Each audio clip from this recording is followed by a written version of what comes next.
So just give it a couple of minutes, a few more minutes, and see how the people want to trickle in. Keeping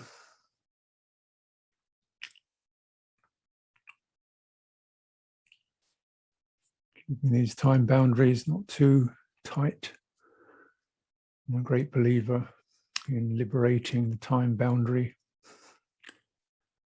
with a recognition they are useful, indeed useful to have some targets for us to gather together on. In fact, all of us use these things to steer our lives, but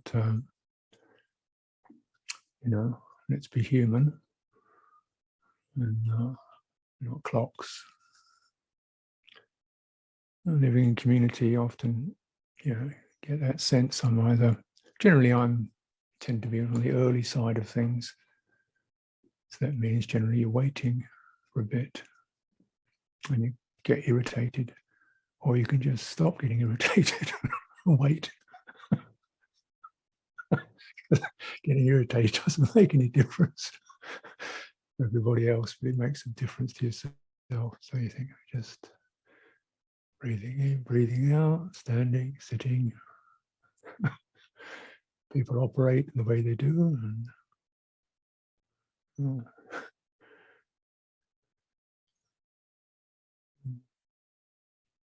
And of course, we live lives in which there is a good amount of input happening. Okay.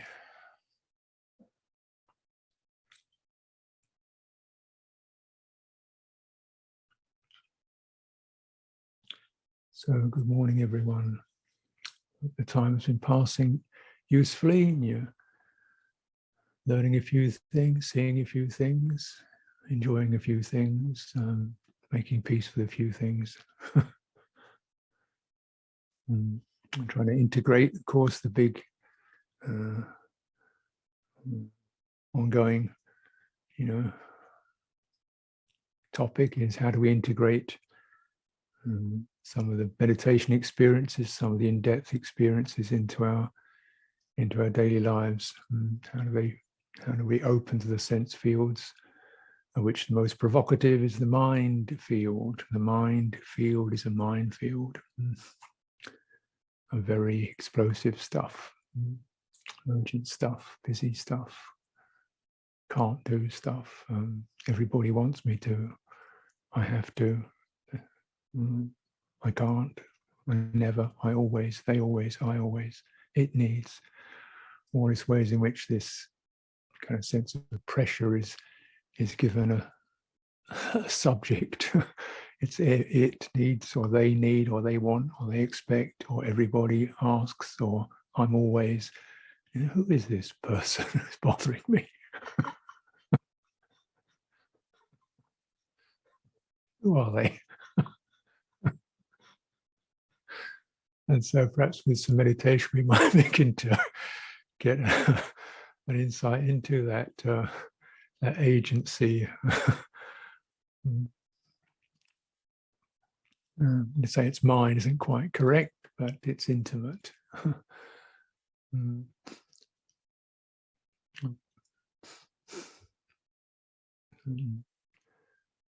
Upadana, contracted state. And feel pressure, heart contracts, should lose it, it changes into a harder, more driven shape, either flattened or scattered or hardened. Do you know what I mean? And it's scattered into 5 different could, should do's, and going in different directions. Plate juggling. Do you ever do plate juggling in your life? 5 things on hold, 2 things about to, 1 thing pressing, something screaming, something bleeping. How do you manage all that? Scattered shape of the chitta, or the hardened, got to get this done, driven shape, or the flattened, can't manage it shape. And these are all the ways in which chitta can get affected, and that's certainly a big intimate concern. What triggers that work responsibilities, family obligations, things breaking down that need to be fixed, clocks telling you you're late.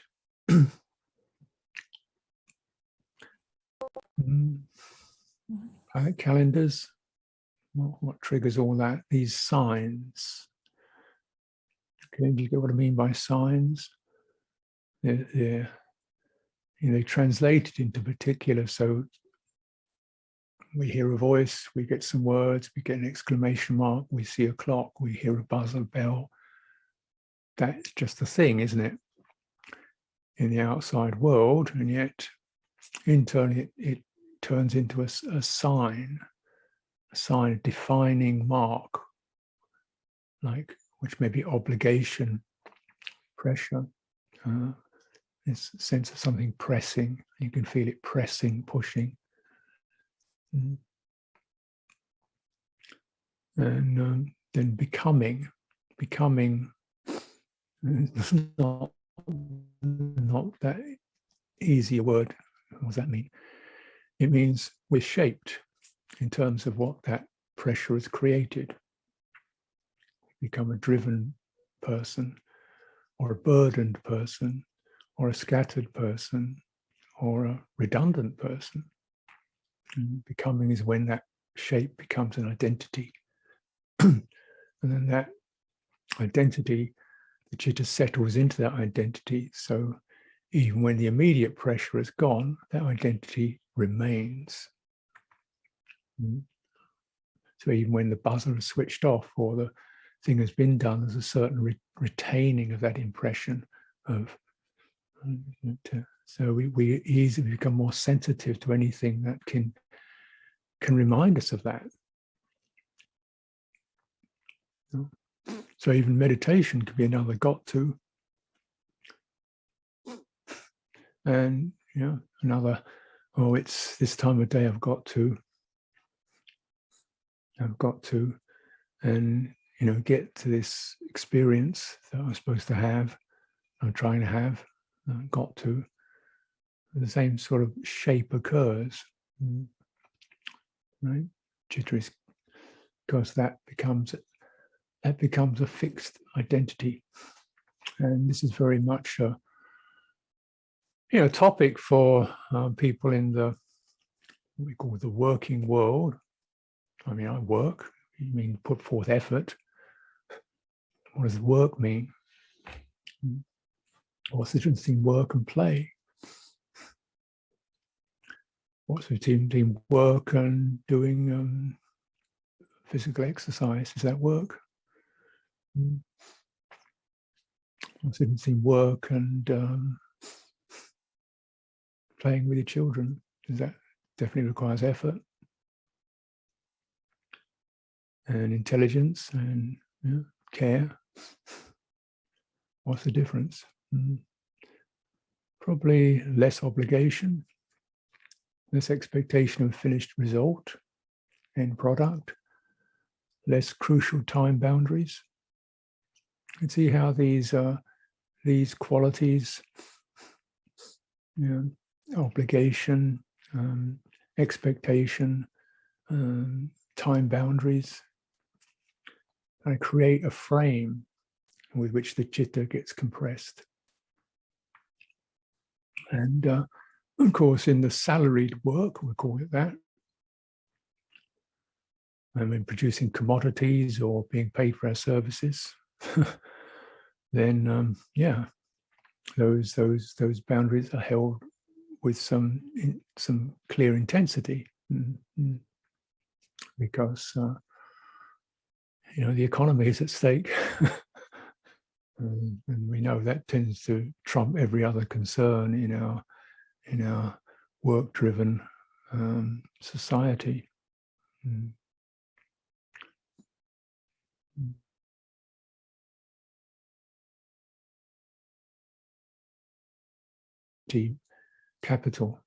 Capitalist, whereby a lot of people get ahead of the game, competitive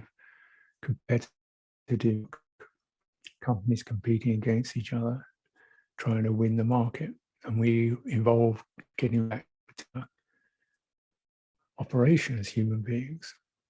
So much so, somebody asks who you know, hey, you know, what do you do? So I'm a plumber, I'm a driver, I'm a waiter, waitress, or something, receptionist, I'm a secretary.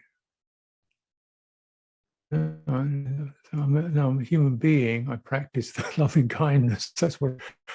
When I go to these borders, you know, and they go to the travel and you go to these customs, and you have to say, meet the customs officer. What are you doing? And I say, well, I try to generate some people in the world. That's my job. And, you know, you're trying to be funny. That's what I do. Okay. Stamp, in you go. You know, it's a good human occupation, isn't it? I'm a speaker. How much do they pay you for that? Nothing.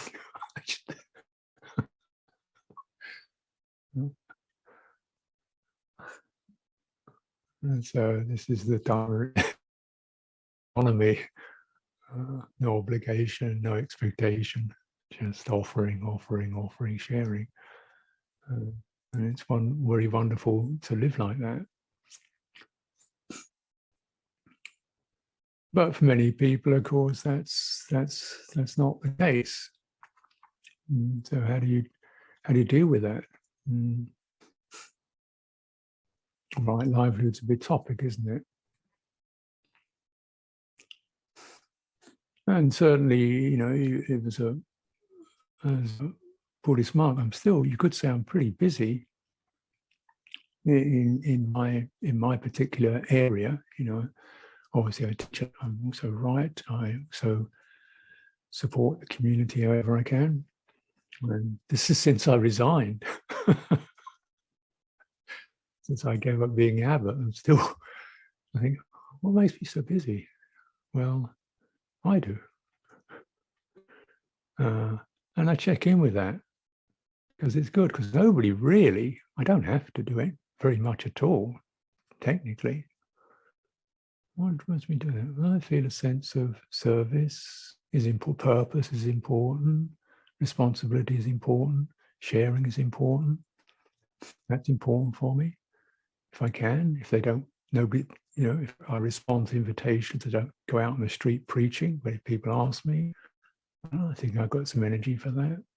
I'm just keeping track with that, because still one can get that feeling of obligation, expectation. You've got to come up with something fantastic, you know, make everybody happy and get it all working and be the expert in this, that, and the other. No, I'm just coming to say how it seems to me with a heart of goodwill. And, you know, you can switch off if you like. So, but you see, you know, that sense of really looking very closely, not just at the job, but or your responsibilities, but really, like, very important. It sounds selfish, but what's in it for you? Because if you do, you probably find there is something in it for you. Like most of us want to do something. And it's not just restlessness, it's a feeling of we have a special occasion. We've been gifted this body, this mind.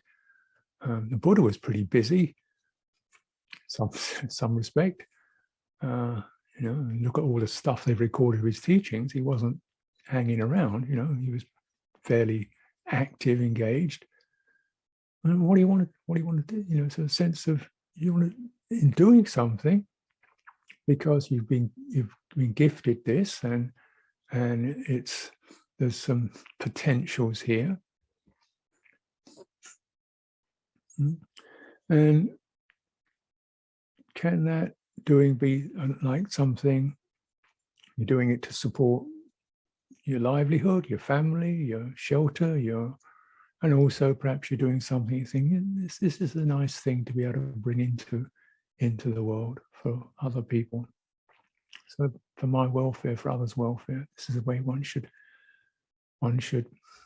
reflect. And be careful to really understand where the obligation and the pressure comes from. It's internal. It's internal. And it's associated with a certain sense of insecurity. Lack of stability, lack of openness. I'm not blaming anybody for that. Because the personality is not a stable structure. It is always tittering and responding to this, that, and the other. So, but then the security, so we might try to find a secure job. Well, that may not really be available. They would say they're secure until they fire you or they close the place down that you're working for. Of course, they say they're secure, but they're not. The economy's not secure. The currency values go up and down. Places are closing down all the time. People are going bankrupt all the time. People in Britain, homeless on the streets, food banks. It wasn't because they were lazy or stupid. Just, things didn't, So there's no real security in that. Stability comes from standing back from that, knowing what your presence is about. Your presence is valuable. Anything else from that is your offering. Your presence is valuable.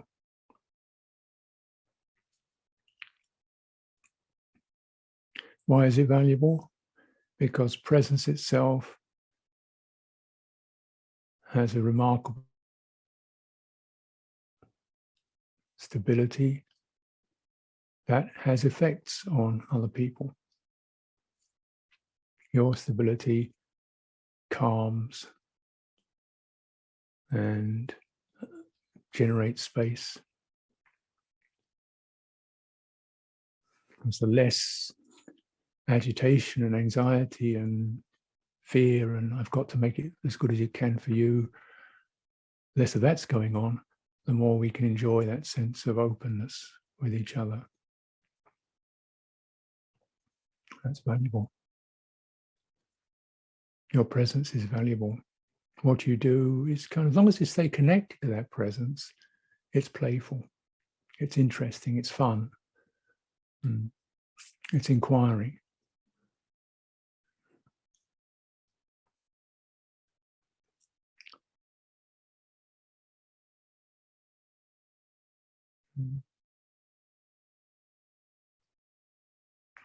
As long as you stay connected to that stable presence, there's an openness to see how it goes.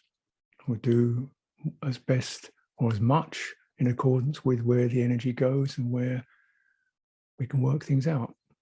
And ideally, it's great in that context when there's 2 or 3 of you holding the same sense of stability and wishing the others to be stable. Presence, not commanding them, but not creating those kind of obligations and pressures. So we can get a sense of, then the shared spaciousness is incredibly creative and potent. And I think this really is the way to go in our world. We can do things. We are human beings. We have capacity to do things.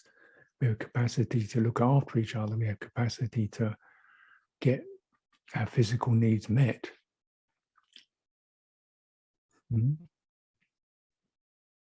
But the most important thing is there can be this cooperation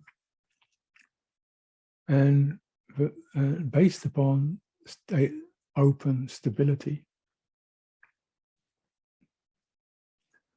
Now, often what I find in my experience is that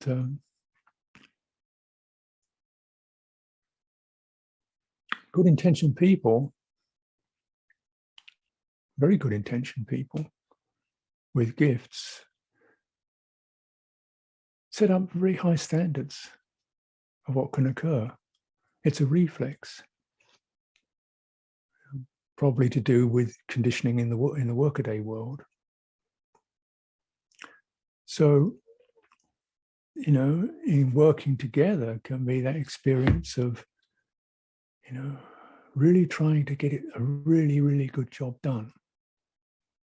And I'm thinking, yeah, if that's what happens, that's great.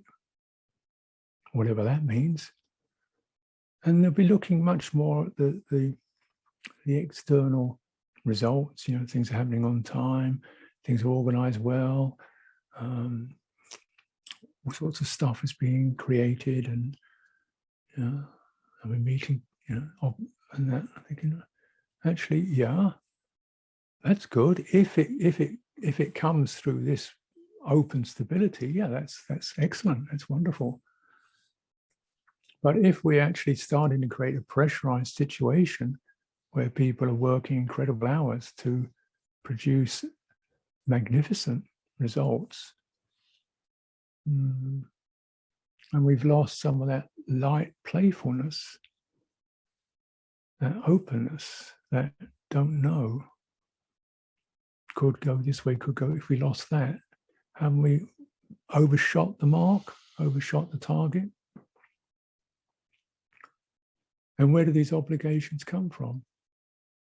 Oh, you know, say we're doing something in the monastery and, oh, well, lay people expect that there's a car park and everything's fine, the cars don't get money. Do they? Do they? Maybe some do, but do they? And is that even a reasonable expectation? This is a forest monastery. If you know you come here, you're liable to get muddy because it's a muddy place. And yeah, and it's not like driving into a multi-story car park. You often got to kind of find a place to park under a tree, and that's the way it is. And do people expect it to be something? I don't know. And if they do, maybe they need to take a check of what they're going to.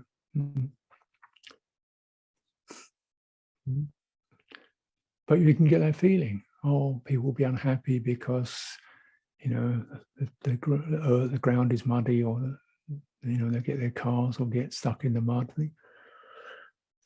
Yeah, but I'm not going to concrete over the entire monastery so that their cars don't get muddy. I mean, I don't think that's what they want. Maybe we just have to work with it. And you can, and who is the they that expects it? Well, the they is in my heart, is my fear of their hostility, my fear of letting them down, my fear of their unhappiness that I've been a source of, and my blaming myself and my sense of guilt and shame and inadequacy. That's what it is. It's not them. It's this. Haven't lived up to what I should be as a good mother. That's another one, isn't it? I haven't lived up to what I should be as a good son, as a good partner, as a good man. I haven't lived up to what I should be. Who set the benchmark? Where did that happen?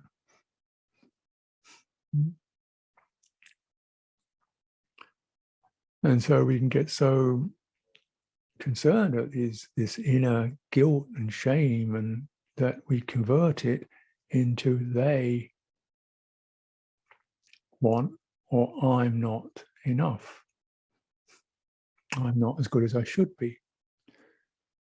And that's pretty common, isn't it?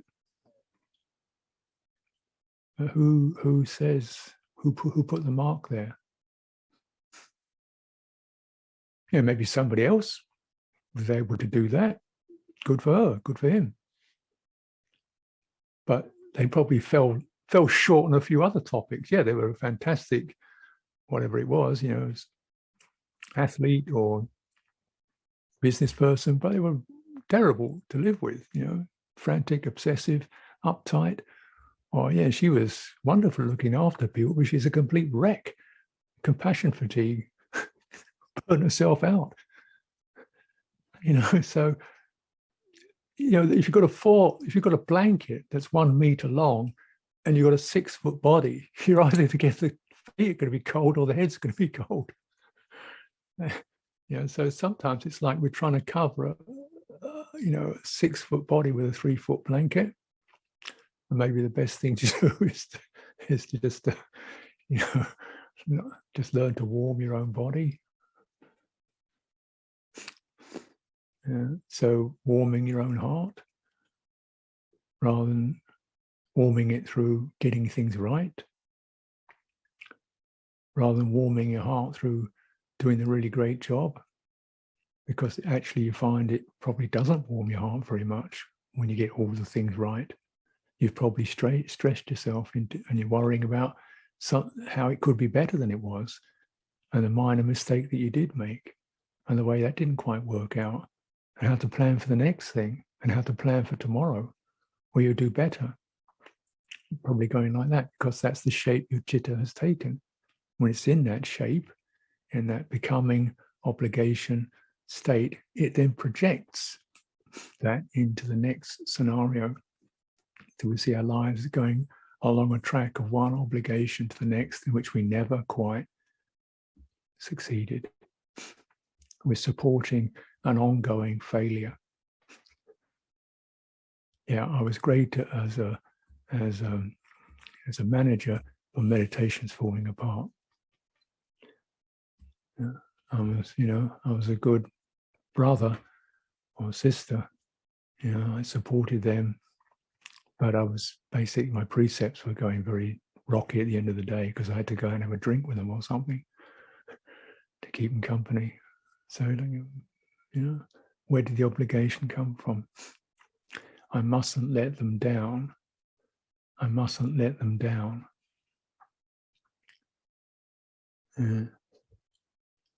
Obligation fatigue.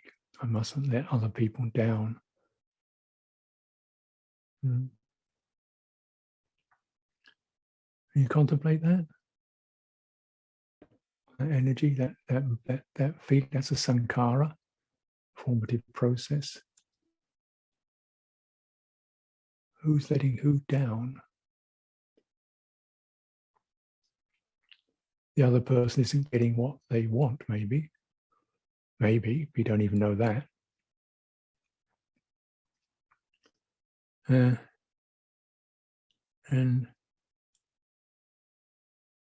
are you capable of fulfilling what they want? Is that your job? Is that your destiny? You will be able to fulfill other people's needs. Is that what you set up? You have promised, I hereby vow I will fulfill your desires constantly. I will be able to do everything you expect of me constantly. Is that what you've signed up for?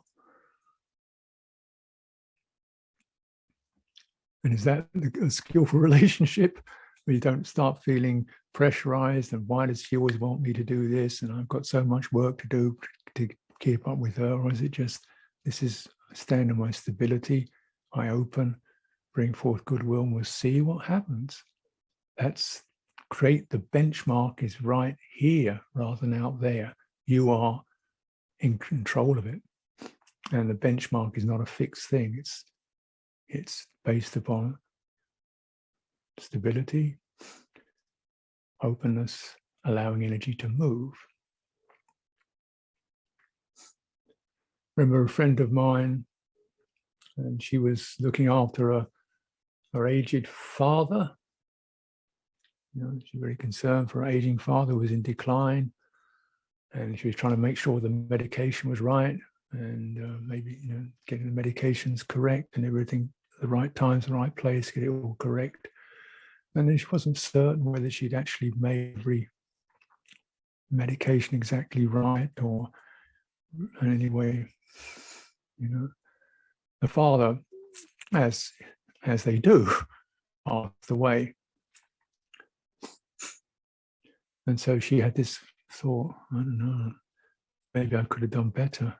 I mean, I was his daughter, I was his caregiver. I could have done better. Maybe I could have been there more often, like all day long.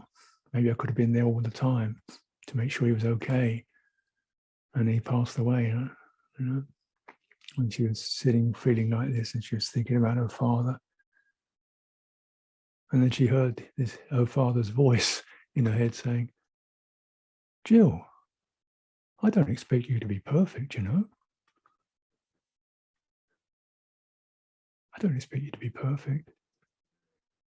Isn't that such a wonderful voice to hear?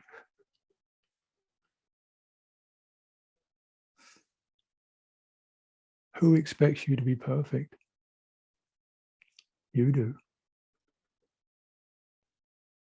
Who can't tolerate mistakes, the forgetting things? You.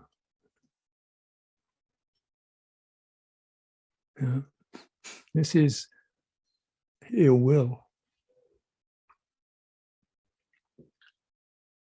And we will run a long way to avoid that feeling of ill will, let people down, not good enough.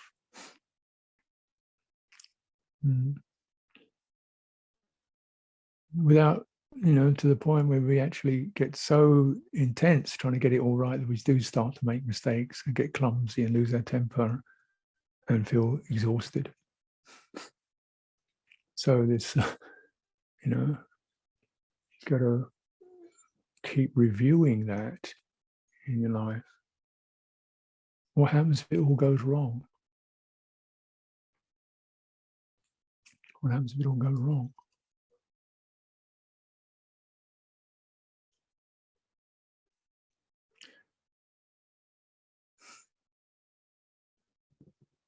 How bad is it?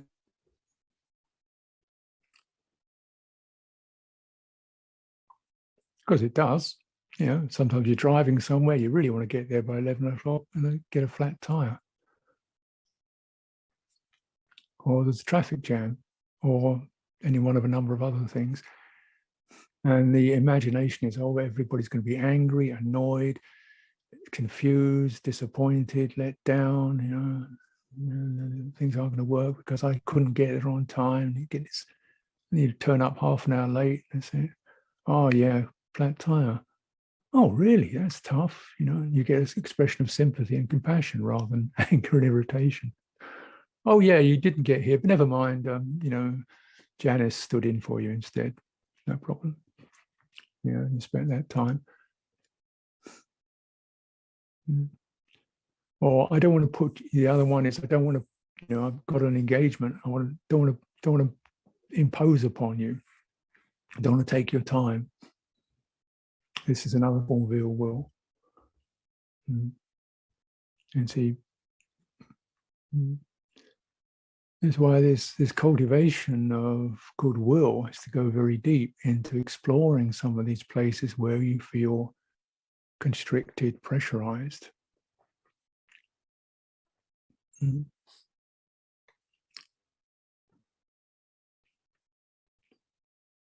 Admittedly, the workaday world may not have a lot of goodwill in it, but you never know.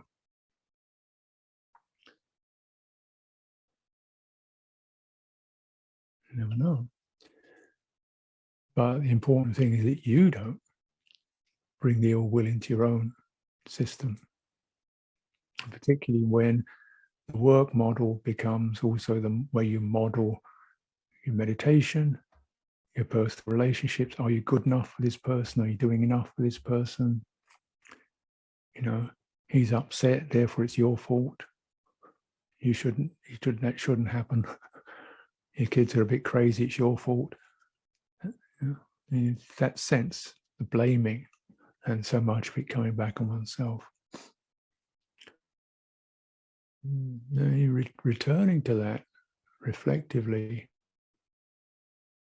What is my certainty here?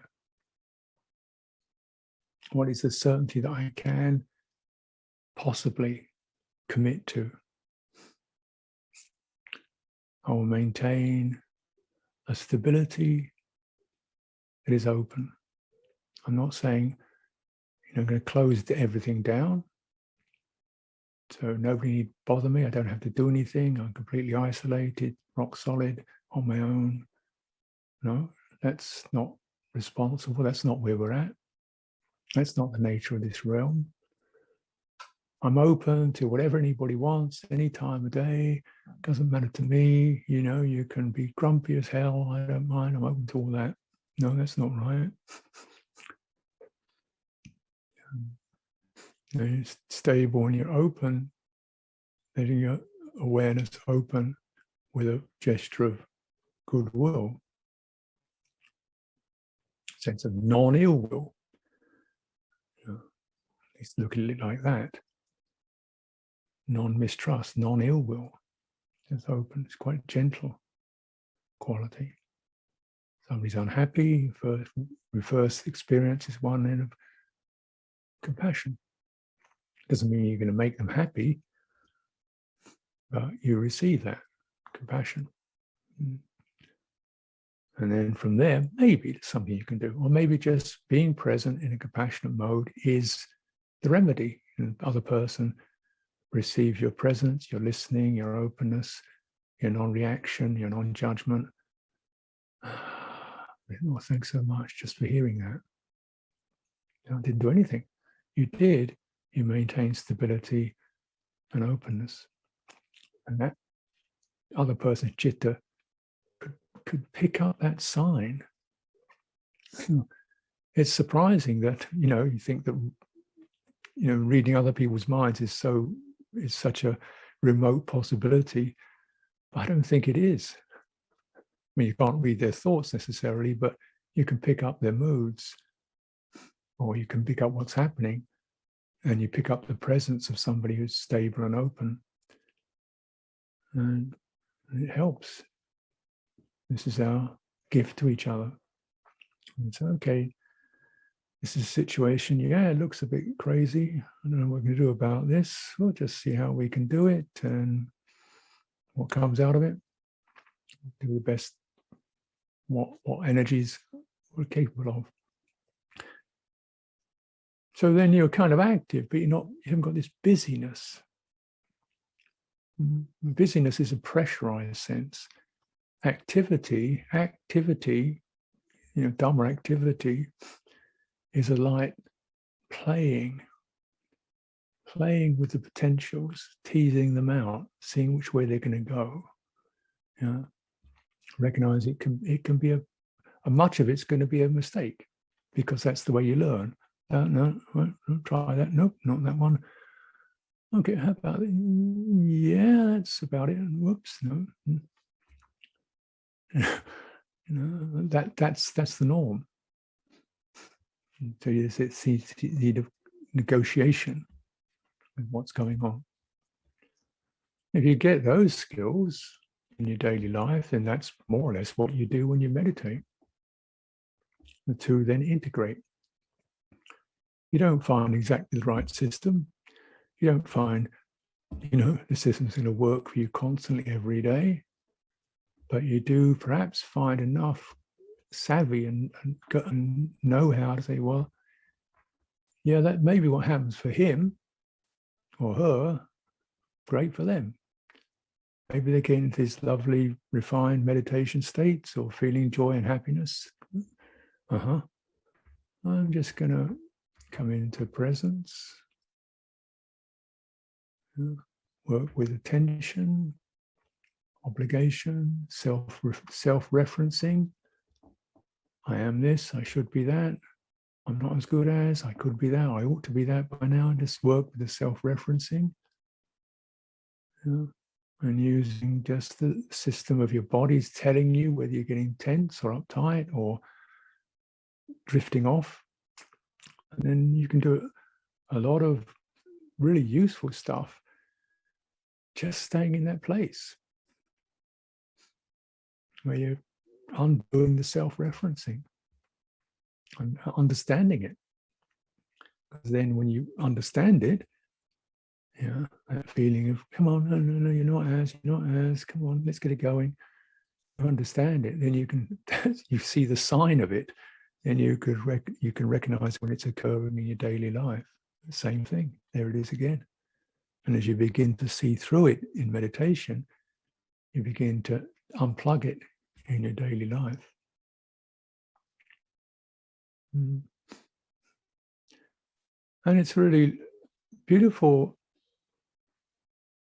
On occasion, I know this rather remote session we're having, I remember doing a group meditation one time.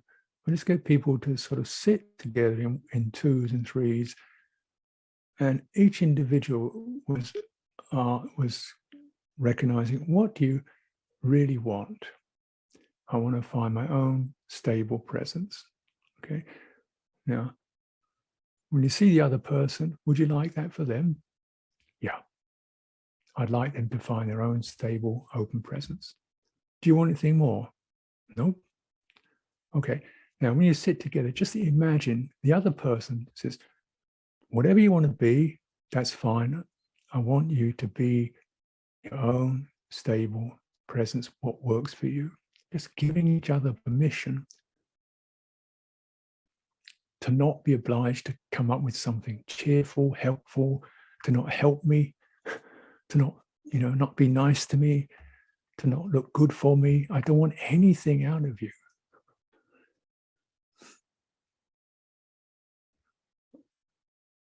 Yeah. Cut the debt for each other. And we suddenly find real human beings and all their stable presence, but the outward manifestations can be whatever they are. Changeable. We're not uniform. We're not all cut out perfect creatures. We're all particular shapes and patterns and mannerisms. That's fine. I'm not bothered with that. I'm not interested in it. I'm not fascinated by it. I'm not disappointed in it. It's just, that's how it happens.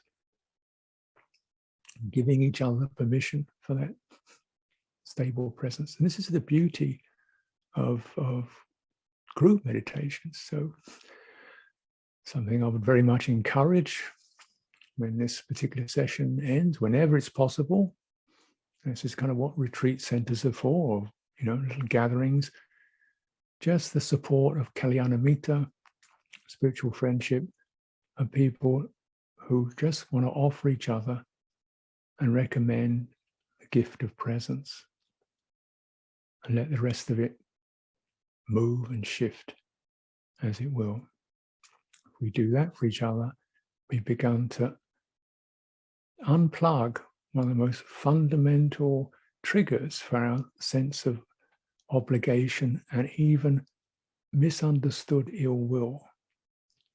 I expect you to be something for me. That's ill will. That's the source of ill will. Because then you will criticize yourself, strain yourself, repress yourself. I don't want that.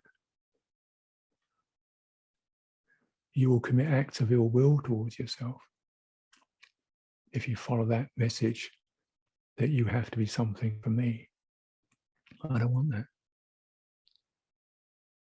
I don't want to support it. And the freeing up, you might find surprising that your meditation acquires a kind of stillness and strength because you've returned back, you've taken your heart back from the confused strategies of obligation and criticism.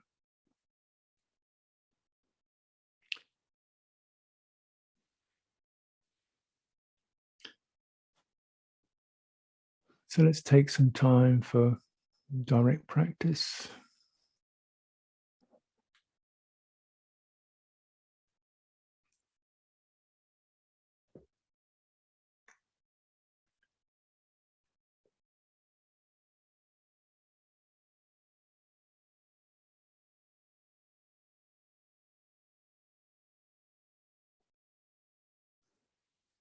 Mm. So this is our last day together. So kind of, it's always up to you, really. But I would suggest that you might want to stretch, and perhaps we'll sit till about 10:30 local time.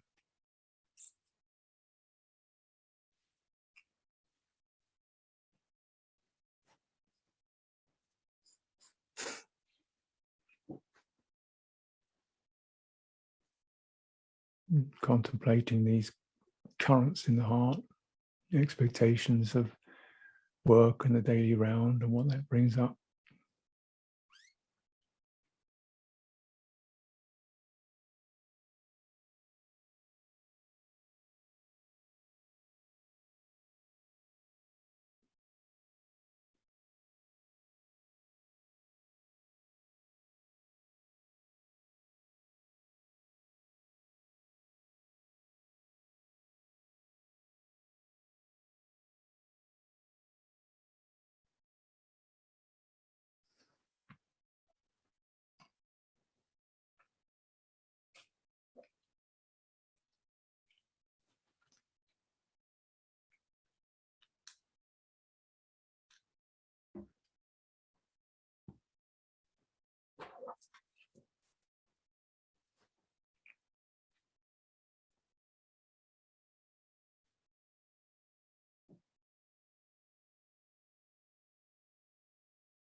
So we're coming to that phase where encouragement to, in your own time, opening the sense doors, of which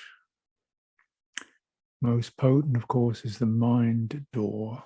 The thoughts and the memories and those navigation signals that we operate under. A chance to, reflect on those. As to what's next, and how was that, what it could be, what it should be, and opening around it. Beauty of stable openness is that it remedies things by itself. We see things with a sense of dispassion, and that is tremendously helpful to release some compulsive mind states.